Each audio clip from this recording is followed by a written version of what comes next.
Hello, welcome to What the Flick. I'm Christy. This is Ben. That's Alonzo. We're going to talk about the latest Spielberg joint, which I guess someone got really drunk before it and yacked in the middle of it. Not at my screening, thankfully. No, I heard didn't about see that. Someone got drunk before this, not any of us. We were all totally sober for Bridge of Spies. Ben, what's it about? Well, there's this bridge, you see. It's the story of U-2 pilot Francis Gary Powers. That's the part of the story that many American history students will remember. Spy plane captured. It seems that a few years earlier, the United States found and arrested a Soviet spy working in New York. And it is the story of that spy's lawyer, Jim Donovan, who attempts to orchestrate a prisoner exchange at the highest levels between the U-2 pilot and the American spy. But he's just a lawyer, not a diplomat, certainly not a spy, but he's recruited by the CIA to do this sort of without official, what's the word? Papers. Without official papers. And it's Tom Hanks, not as a spy, pretending to be a spy, sort of stuttering and being awkward, but still being Tom Hanks. There are a lot of people that doesn't want this exchange to ever take place. We are not leaving him here. Things have started to fall apart. There's a cost to these things. The cost to both your country and your family.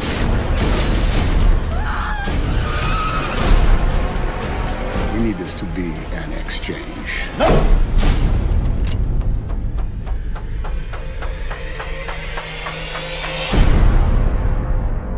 I like the first half of this movie a lot. The first half's better than the second half. Yeah, you're right. all the stuff where Hanks is called in to be the lawyer for this spy played by Mark Rylance, and at first is very hesitant to do it, and everybody's like, oh, why do you want to? He's terrific, by the way. Mark Rylance is great. He's Yeah, really absolutely. outstanding. And I thought it was, the whole first half to me has a lot to say about the war on terror and about Guantanamo and about the willingness of people to forfeit civil liberties in times of fear. You know, kids are watching Duck and Cover at school. Everybody thinks the Russians are going to nuke him at any minute. So, of course, no, we're not going to give this guy a trial. What are you kidding? You know, that felt very kind of post 9/11 to me and interesting and a better metaphor about that kind of stuff than that Robert Redford movie about the assassination of Lincoln a few years ago. Remember that one? Yeah.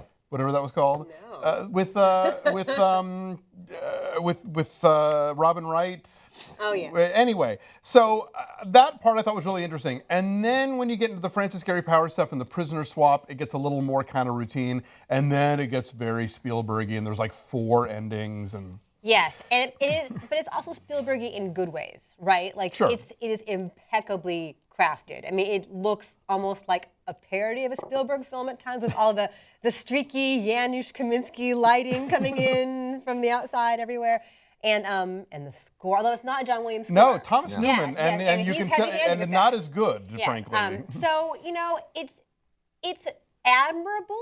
It never grabbed me. And the weird thing is that the Coen brothers did a rewrite on this script, right? And so there's maybe the vaguest glimmer of Coen's-y absurdity in the repeated kind of conversations he has to have, right? And the way they have to talk in code to reach their end. Right. And there's a vague silliness to some of the subterfuge. But, Well, they worked on Unknown too. I think the Coens can kind of put on their sort of studio hat and sort of do kind of well-made films that aren't necessarily their brand of, you know. Yeah, that's a good point. I thought the script's really good. I thought it was pretty funny. I thought it was much funnier than this movie I would expect this movie to be. But maybe that's a Coen's influence, Yeah, right? yeah. So I Could think be. they did. I did. I think there was playfulness is a better word. It was playful and fun. And also, when I was describing it, as I look back, I didn't mean that to be disparaging about Hanks at all. Like he's excellent as a person rising to an occasion that he didn't think he was up to meeting.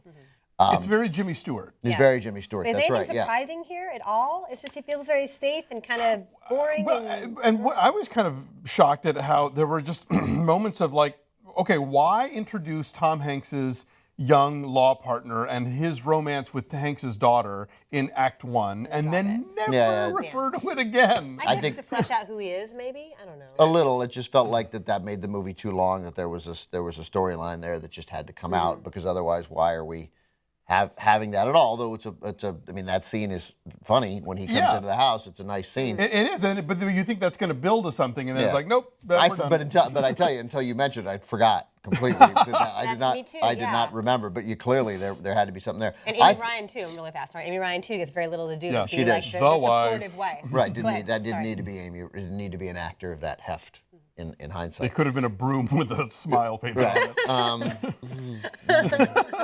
Or a frown, maybe. But right, sometimes a frown. But in the end, Concerned grimace. concerned broom. But in the, I just thought the stuff that you mentioned was really excellent, because the Alan Alda as his boss at the law firm, who says it's the right thing to do to have you assigned to the case of this spy, because we need to have the appearance that he's getting a fair that he's trial. getting a fair trial. That we need to suggest to people that the American justice system is working. It's always tempered. It was nobody said he needs to get a fair trial. Nobody said he needs a vigorous defense. They need to have the appearance of a vigorous defense. Who played the judge? Do we know offhand? I forget his name. He's great. He's a veteran character actor, and Terrific. he's got several cool scenes. So great. And that same thing. Like, he's like, hey, he did it. He's guilty. What are we doing here? He's a spy. Yeah. Right? And Hanks keeps pointing out a wonderful scene with Amy Ryan early in the movie where she's like, how could you defend this traitor? And he keeps saying, not a traitor. He's a spy. Like, he didn't betray his country. He's working for his country. He's a Russian. He's here spying on us. Like, that's a deal. That's a crime. We can prosecute him, but he didn't betray us. Sure. So, and it's Hanks's character who sort of stands up for the idea of not executing this guy, and not out of any sort of altruism, but as a very canny, like, we may need him later, and then it turns out we do need him later, and so he's prescient. Dakin Matthews, by the way. Is yes, that's right. That's right. And he's really I'm glad we got his name, because he's really he's good. He's always good. Yes. And he's particularly good here. I just thought Bibbs was in here earlier and suggested that the Russians were caricatured. I see why he says that, but I didn't think so. I thought we got a clear sense of our paranoia about them, and then that sort of led to their enormous paranoia about us. Sure. And that's something that I think we get that is left out. I mean, this movie's not about them, so it's not completely spelled out, but I thought the guy Hanks meets with at the East Berlin embassy, at the East German embassy, was a real character, you got a sense of what regular people had to deal with in that bureaucracy. I do like that this movie sort of presents the idea that both sides of the Cold War nobody was completely pure about it. That's right. That's right. We were doing the exact same stuff to each other. We had the same feelings about each other. We had the same paranoia and the spying and all that stuff. And so at least there's that. There's a certain equanimity to it. But by the end of it, it gets really gooey. But by the mere nature of the embarrassing way that Americans act in this movie, when first of all, when he's given a sentence of 30 years and isn't executed, even though he's not a man, he's a 57-year-old smoker. 30 years is essentially that's his life. The outrage of how we're not going to hang him right away. I mean, the Soviets look reasonable by the nature of the Americans at times looking rather hideous. But look, I think what makes this movie work is that this guy is just a tremendous freaking actor, and it can't. Mark Rylance, Tom Hanks. Both Hanks of them can't help it. Right. He can't help but be really good when the role is right. And Sure. This is one of those roles that's right. But the movie itself is never as gripping as it ought to be.